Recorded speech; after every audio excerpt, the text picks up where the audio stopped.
Todd, the ongoing EB5 challenge, debacle, problem, whatever you want to call it. Scandal. Okay, thank you. You can use that word too.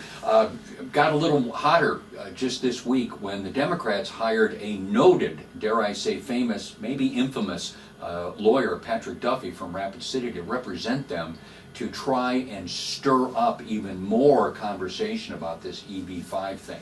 As you'll recall, the last public meeting on this subject matter up in Pierre, Democratic candidate Susan Wismer made a motion to subpoena one of the members, one of the key players in this, couldn't even get a second. That got a lot of outrage, and it hasn't gone away, and it's going more and more and more. And so I think the Republicans have misread this, in my opinion.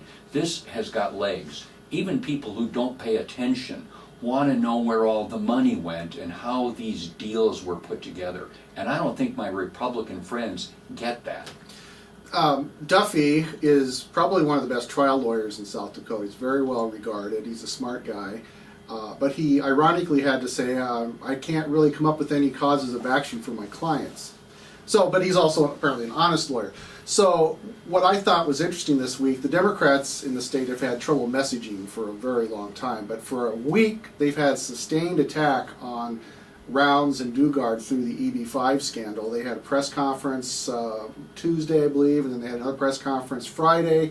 Their candidates did pretty well on the issue at the debates in Mitchell at Dakota Fest. So for once, the Democrats have found some voice on this, and the media is starting to pay attention. You're seeing the media at these events, and people are starting to talk about it. And as you and I and Dan have talked about, when we've talked about this on the radio in the past, particularly in the early going, we couldn't get anybody to comment. Now it's like suddenly everybody's interested. But my takeaway from all this is the Democrats have found an issue that apparently has now some resonance with the people of South Dakota.